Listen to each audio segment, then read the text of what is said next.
Well, welcome everybody. I know people are still coming in, but this is the way we are around here. And we do start on time. I'm so glad to see you all here, and I know you're going to really enjoy Cindy. And before we get started, I want you to know that we still have that sign up for newsletter. If you haven't signed up for our newsletter and want to, today that sign up is up where the hearing aids are in that little table back there. So if you would like to be on the newsletter list, you can do that. Okay, with that, I'm going to turn the program over to Jim Hitter, who's going to introduce our speaker.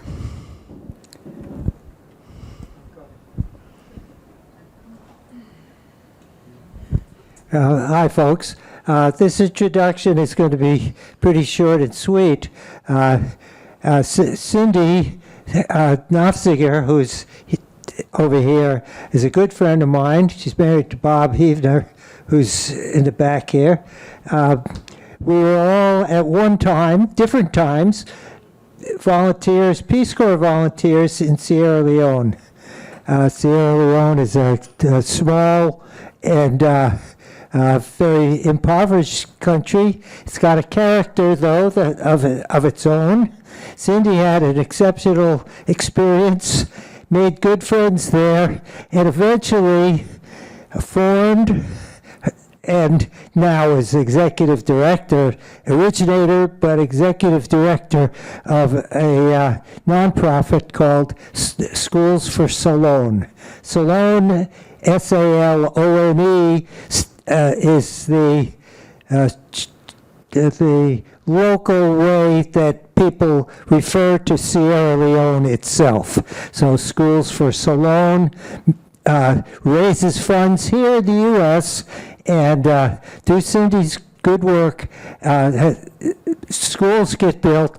But beyond schools getting built, there's a women's empowerment structure that's very effective, and so on. I'm going to turn it over to Cindy. She'll speak for herself on all these subjects. She's a font of knowledge, or is it fount of knowledge? I'm not sure. Okay, Cindy. Thank you, Jim. Is this loud enough? Can everybody hear me? No? Uh-oh. Is this better? I just have to speak up louder? Okay. Then we have to figure out how to get... Okay. Thank you, Jim. It's a pleasure to be here. I was telling some people that by training, I'm a physical therapist. You can't hear me. Should I use this one?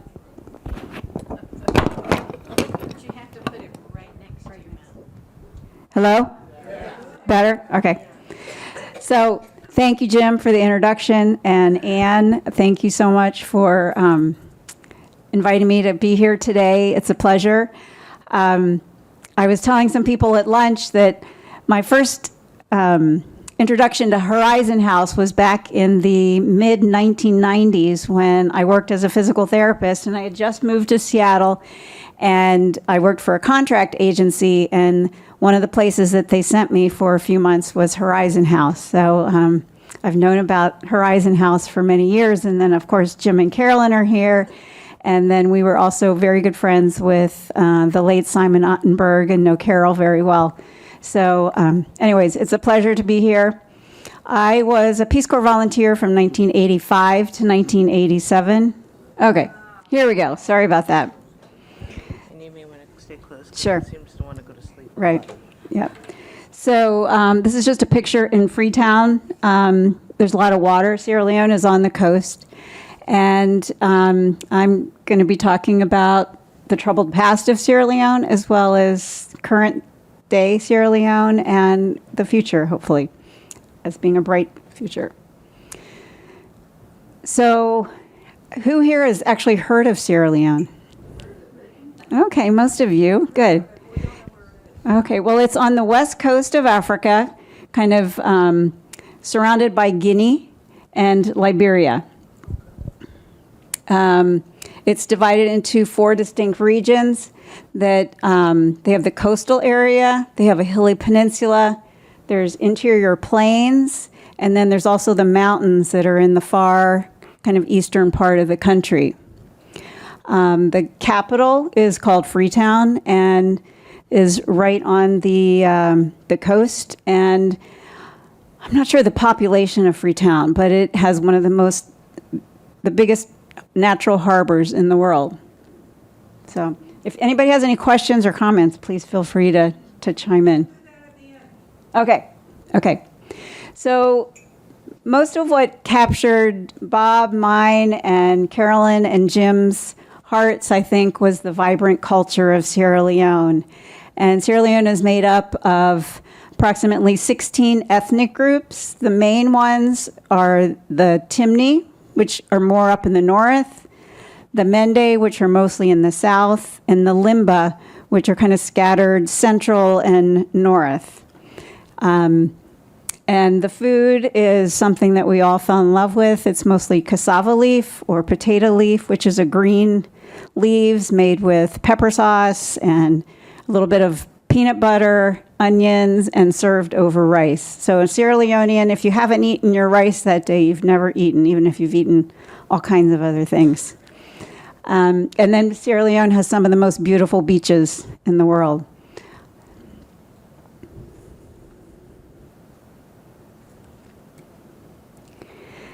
So it's originally thought that Sierra Leone's earliest inhabitants were the Limba people who kind of migrated down from the north, and this was about 2,500 years ago.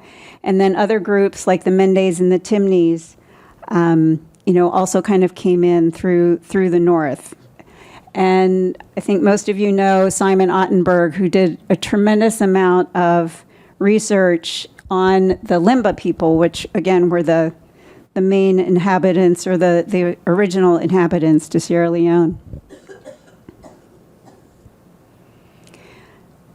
So Sierra Leone has the distinction of being one of the major players in the whole transatlantic slave trade that happened, and it was there's an island in the river of Sierra Leone called Bunce Island, and there's a slave castle there that's kind of in ruins because of the climate, but it's quite remarkable, and it's quite an interesting place to go. It shows, where the people were kept before they had to, board the ships and be sent off to either the Europe or mostly to the southern part of the United States. And Colin Powell, who visited there, I forget when that was, maybe in the 90s, said that Sierra Leone is probably one of the most important places in Africa for African Americans here in the United States, because more often than not, especially if you're along the southeastern United States, many of those people can be traced back to Sierra Leone specifically because the plantation owners wanted people that could grow rice. So there's still sometimes you might see it in the papers, they'll do a story about the Gullah Geechee, which are people that live specifically along the coast of the United States in the South, and they can trace their ancestries specifically back to Sierra Leone.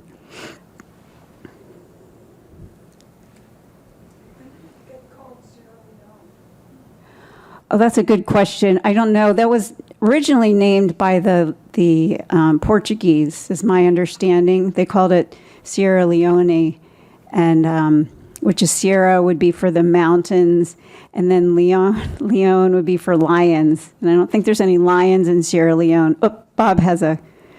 The way that the mountains are above Freetown looks like a sleeping lion, or a reclining lion. So he named it Sierra Mountain. Okay. Well, and also they have tremendous thunderstorms there. So the mountains literally roar with thunder. So I've heard that that's part of it as well. And we were talking at lunch, Sierra Leone then also Freetown was named for all of these released, recently freed slaves that came down from Europe and some from the United States and were basically forced to resettle back in Africa, in Freetown. And then the United States had a whole program that sent people to Liberia as well next door.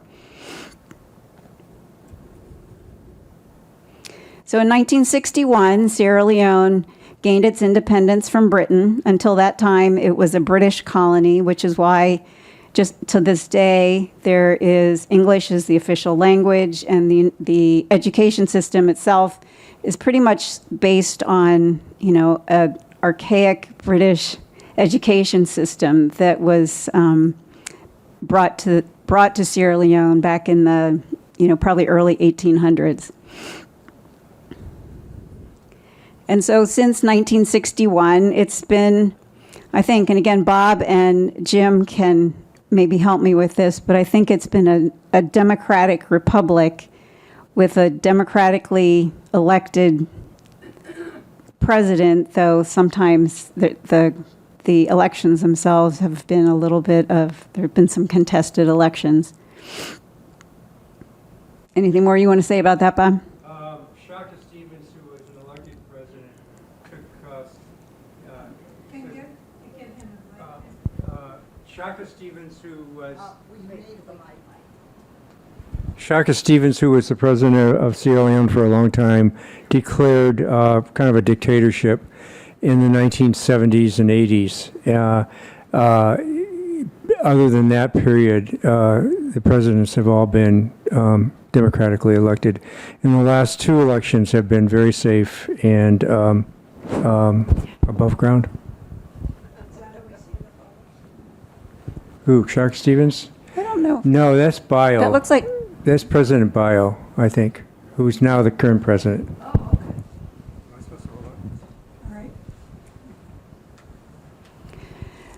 so since independence, Sierra Leone kind of bumbled along, and that's when Bob was there, that's when Jim and Carolyn were there, that's when I was there, again, 85 to 87. And then in 1990, 1991 is when the Civil War broke out, and it kind of spilled over from Guinea, well, mostly from Liberia and Charles Taylor. I'm sure many of you have heard of Charles Taylor. And Bob was actually in Sierra Leone in the special court, UN special court, when they flew Charles Taylor in by helicopter to put him into jail. But so it's had a rough history with the war that killed thousands of people, amputated lots of hands, feet, noses, ears, you name it, just horrible stories. And then it was finally over in 2002. So that's when Bob and I went back. We went back on a trip in 2004. We were able to go back to the country, and even after just 2 years of the war being over, there were still UN helicopters flying everywhere, checkpoints, a lot of different places. If you tried to travel around the country, it was still there was still a strong military and UN presence. And it was certainly the first time I'd ever been in any kind of country or place where there was such a strong presence like that. And of course, a civil war leaves its scars for people of the younger people don't remember it, but people that are, anywhere that were born anytime 1991 or later, still have very strong memories of the war and fleeing from the rebels and hiding in the bush, they call it, or, and kind of working their way down towards Freetown because the rebels came in and people would continually flee, to the next place where the rebels weren't. And even to this day, you'll go to Freetown or different places up country and you'll see bullet holes still in some of the old buildings.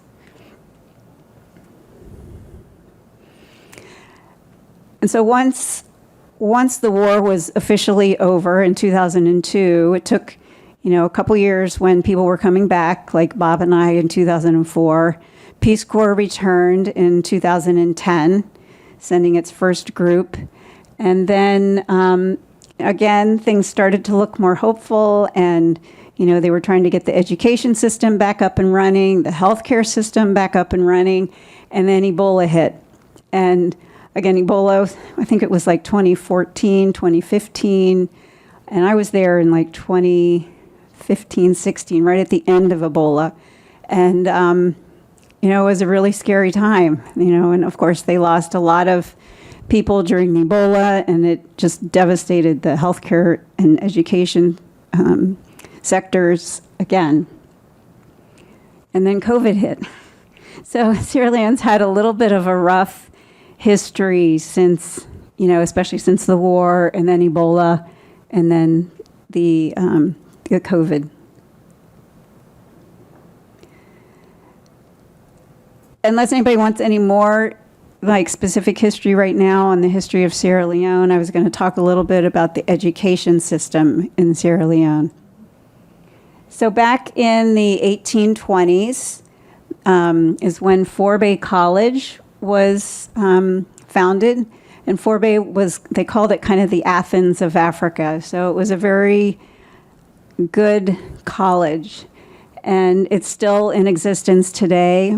And, primary schools and secondary schools were pretty much limited to the educated, more elite class of Sierra Leone, because Sierra Leone it's a hunter-gatherer, it's a subsistence farmer culture. So you get out of Freetown or out of the towns or the bigger villages, and people basically have to grow their own food to eat. So there wasn't any value placed on education because you needed to eat.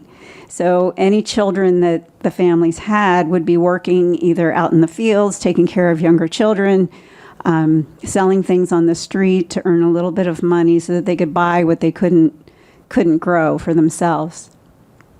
And then, of course, the colonial legacy of Great Britain, they gave them this huge influx of the old kind of antiquated education system. So to this day, we're still, when I talk about more what we're doing in the education part, we're still fighting a lot of kind of rote memorization and the old British system of how education happens.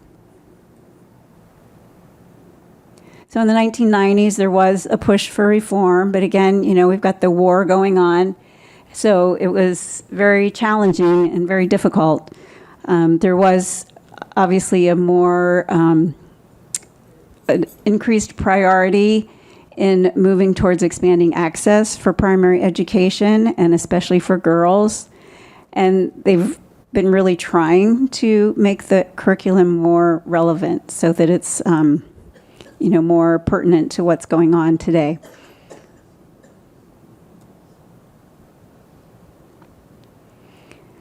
So again, just the 2000s has been, kind of a very post-war country, then followed by, Ebola and COVID has really devastated the education system as well as the healthcare system in the country. And this was, go ahead. I was wondering if they have education for girls. There are some girls' schools. There are a few girls' schools. There's a few boys' schools. But they're segregated? There's a few. There's a few. In general, all the schools are co-ed, so most of them are boys and girls. So, but there's been an increase, especially recently, in figuring out how to keep girls in school. And part of that is, helping them deal with their periods that come once a month and trying to help keep girls safe. They actually just passed legislation outlawing child marriage. And a couple years ago, they finally, the former Minister of Education just made it illegal to not allow girls to go to school if they're pregnant. So, now girls can continue to go to school if they're pregnant. And like we said, there's a push to make it more, and then, so that they don't marry off their girls at 12 or 13.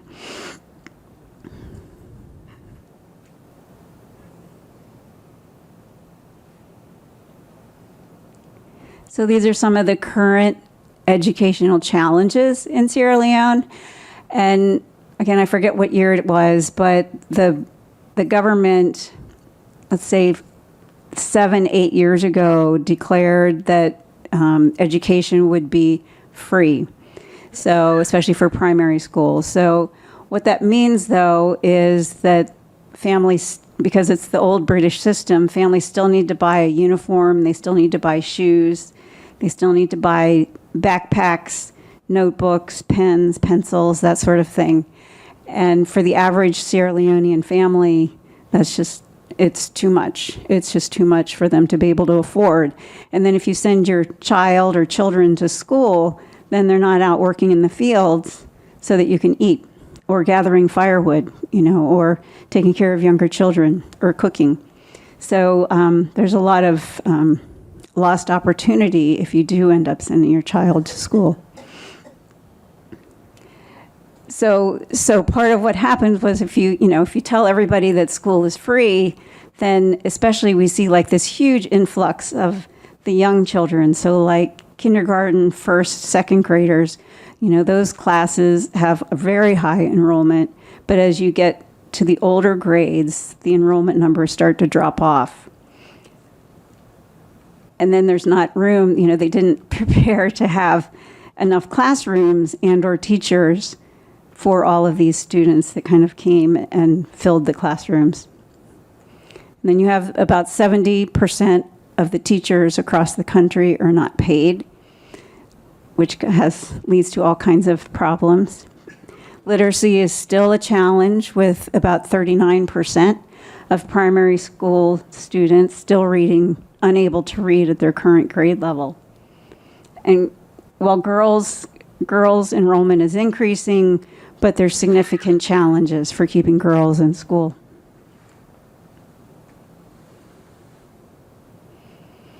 So again, Bob and I went back in 2004, and I was able to reunite with a couple of my friends and colleagues, Sierra Leoneans, who had worked at the leprosy hospital. One of them, John Sase, asked me if I would help him rebuild the school in his village that had been destroyed during the war. And that's partly what happened during the war, where buildings, especially schools, were completely destroyed. So the infrastructure was just not there for the education system to kind of resume and be available for children coming to school. So I told him I would try, and went home. We made these note cards out of the drawings from the kids in the school, sold them to everybody and anybody that would buy them, and that was how we funded that first school. And that then eventually grew into what's now Schools for Siloam, which is this nonprofit organization that I founded, and it's based here in Seattle. And we have a mission of advancing quality education in Sierra Leone through local partnerships. And then our vision is to have a Sierra Leone where a good education is a normal part of every child's life.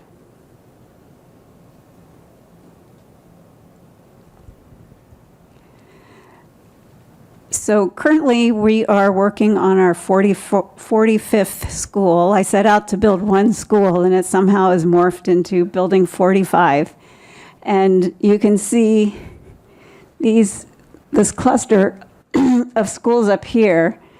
And you might see this one word up there called Bathodia, which is where Simon Ottenberg did a lot of his work and research, and it's thanks to Simon that we actually have that cluster of schools up there, because he helped connect us to some various people up there that have just been a remarkable team in helping to make these schools possible up there.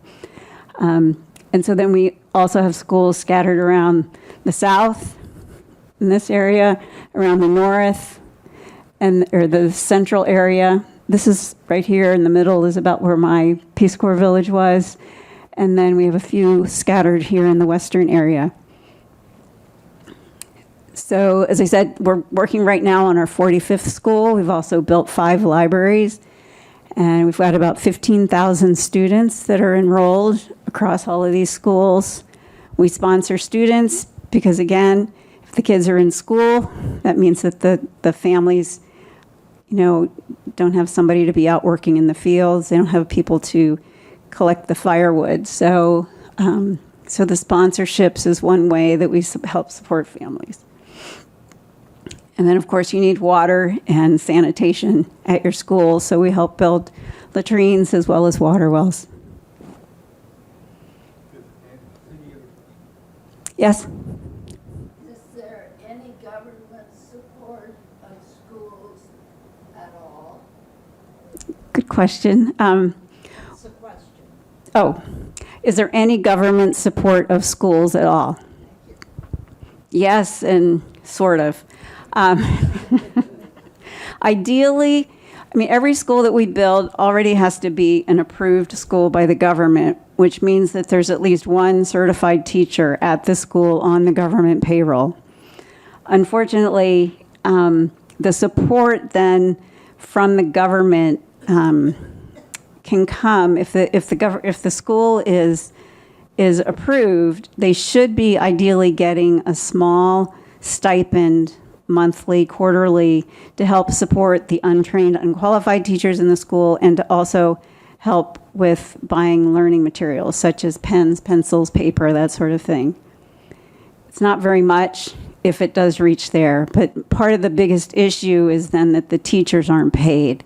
So how we try to help solve that problem is sponsoring teachers that don't have a certificate to go to these teacher training colleges, which is a 3-year program. And at the end of the 3 years, they get a certificate making them eligible for the pay by the government, which is about $100 a month. So that's what the certified teachers get. So part of what we also do then to help with that is give learning materials to the schools. So, that's every term, the beginning of every term, we give exercise books, paper, pens, pencils, erasers, chalk for the teachers. And so that helps so that the schools don't have to buy those sorts of things and they can use that small stipend that they actually do get to give to the teachers that are unpaid. One of our partners we have been working with now that we're funding is also doing remedial reading clubs that is after school. And we've had it's been really exciting to see this start to come together. And one of the pilots that we did last year used like an iPad kind of thing, so an electric reader, which has been really exciting for the kids, and we're getting some good results from that. And then the big education equity is our third pillar, and for that I brought some samples of the menstruation kits that we make and distribute to all the girls that have reached puberty in all of our schools. So this gives them a sanitary, clean way to be able to deal with their menstruation every month. And then the boys, of course, got jealous. So because part of this is not just giving them the kit, but you give them the reproductive health education about how they're changing bodies, what they need to do to take care of themselves. It also, talks about how do you get pregnant so that hopefully they can not get pregnant. And this goes to the boys and to the girls. So the boys wanted something too, so we put together this little health kit for the boys that includes some clean underwear and soap and a toothbrush and that sort of thing. So, and then we also focus on giving girls sponsorships, to help them stay in school.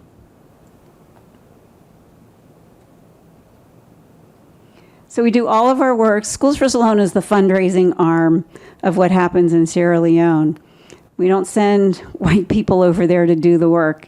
We want Sierra Leoneans doing what they know best to do to help heal and build up their country. So we have 5 partners that we've been working with for many years. Some of them are even my friends from Peace Corps days.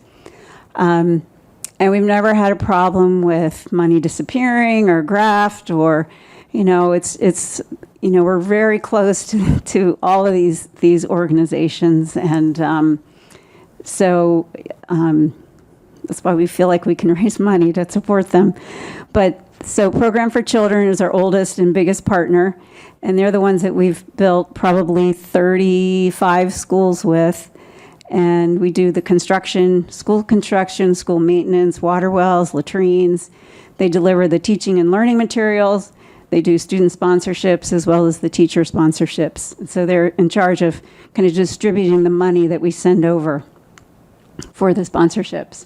And then Clinton Cocker and SKA Ventures is the one that works up outside of Bafodia, around the Kabbalah area, and they do the same thing. So to the schools that are up in that area. The Sierra Leone Book Trust is somebody I've known from, again, the early 2000s, and they help us manage the 3 community libraries that we work with, as well as we have some new really exciting programs called the Inspiring Readers Program, which are in 3 of our primary schools. And they build, that middle picture is what the little library is inside the primary school. And this, they go out and they work with the teachers. They teach the teachers how to, lend out the books, as well as, keeping track of the books and work as the library. So I've had a lot of really great feedback from that. We're hoping to expand that program in this next school year.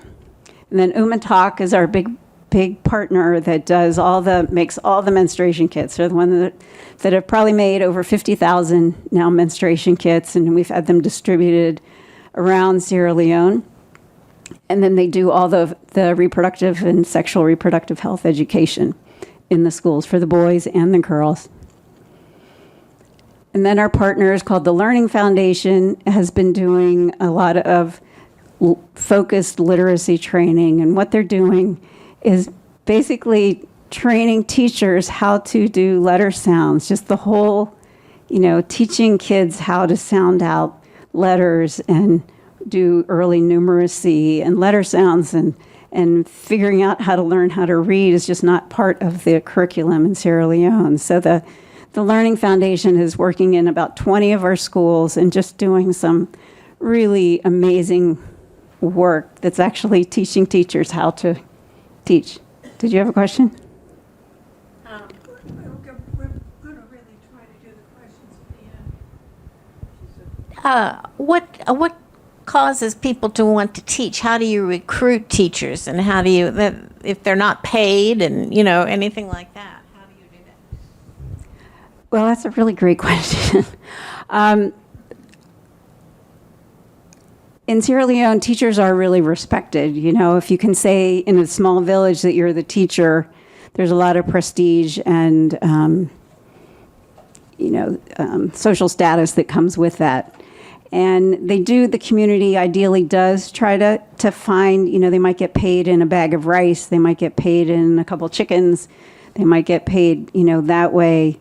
So if you're talking, that's part of the problem within the rural systems as well, in the rural schools. It's difficult to get teachers to stay if they're not getting paid. And, some of them start teaching, I would say, because they hope it's a step towards getting paid. And that's why we're trying to really make sure that the teachers that are in these rural schools, that we're supporting them to work on their teaching certificates and upgrade their skills, if you will. But it's hard. Lots of teachers leave, and sometimes they don't show up. And so it really is a difficult system, or it's a difficult situation. So we're trying to figure out ways, and again, this is, we can't just be the white person going in there and telling them what to do and how to do it, but, it's like a partnership, and trying to figure out with the schools as well as with our partner organizations, how do we help without, in a non-colonialist way, inspire teachers to teach, and how do we, without paying the salaries, because we don't want to get into paying the salaries, because again, that's just creating dependence as well on outside sources for income. It's complicated. How much more of your... We're almost there. Okay. And then we'll have mics going around. Sure. No, that'd be great.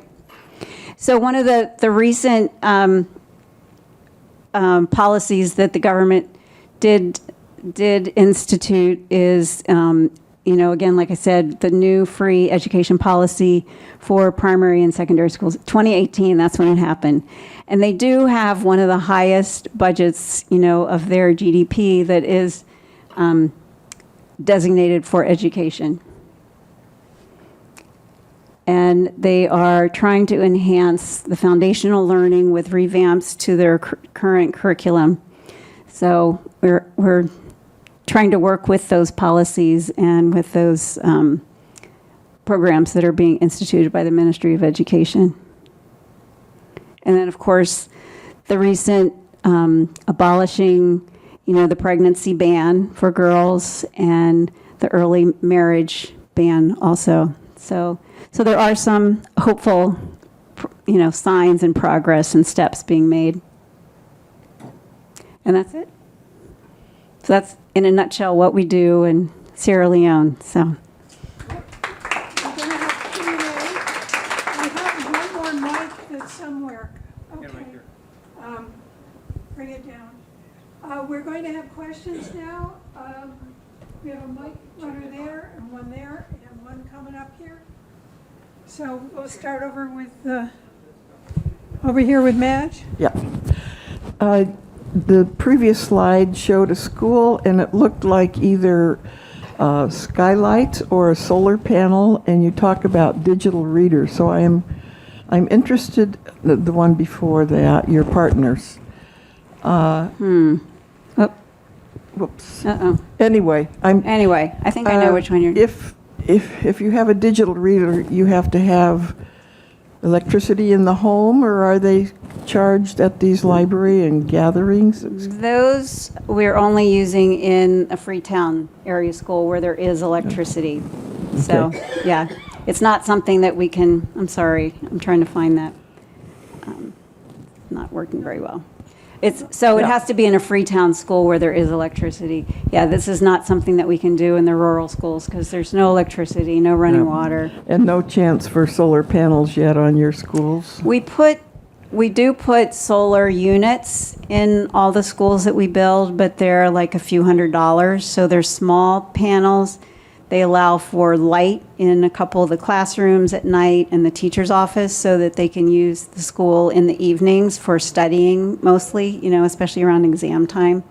So we have tried the larger panels, that cost a lot more, but they often either get damaged from the weather, they get stolen, or just, it's very hard to keep the batteries going. So it just has felt like a waste of money that, and a lot of these schools, they're very rural. So, and if they're not right in the village, sometimes the schools are located outside the village. So there's not a lot of people around at night. So it's just, that's unfortunately how we have to do it. But, that means they can charge their phones as well. So. Yeah, recently in the Seattle Times, I think about 2 weeks ago, there was an article about a terrible drug problem for Sierra Leone youth. And it's apparently something that's cooked up from a lot of different sources of who knows what. And they're having a terrible time getting kids not to take it in the first place and then getting them off it afterward. What do you know about that? Anything? What I know is that it's a huge problem. It's called Kush, Kush, and it's all over the place. And when you have high unemployment and you have not a lot of opportunity for especially the young boys, it's a major problem. We met with the U.S. ambassador, and they're trying to figure out what they can do at the national level. But we struggle with that back here as well. So, with a country that doesn't really have resources or any kind of addiction programs, it's very challenging. Could you You're just talking about resources. Sierra Leone is wealthy in resources, diamonds, gold, etc. Number one, who's controlling that? I hate to ask. Number two, to what degree are other countries, such as China, interested in influencing Sierra Leone and, for that matter, the whole region? Yeah, China's very interested in, sorry, I forgot to mention that. China is very interested in controlling Sierra Leone. They have built the roads, major roads out of the country. They have now 3 huge, I don't know if you know the Ohio Turnpike or the Pennsylvania Turnpike, and those toll booths. Well, imagine that like 3 or 4 times the size of those toll booths that these people have to pay going in and out for the next, I want to say 95 years, I think they have left on that, where they have to pay China for, so you've got people having to, whenever they pass, they have to pay China. So for these roads, and, China is taking, I don't want to blame just China, because there are other countries that are also coming into Sierra Leone, because the controls are just not what they should be. So, timber is the old growth forests, are being decimated.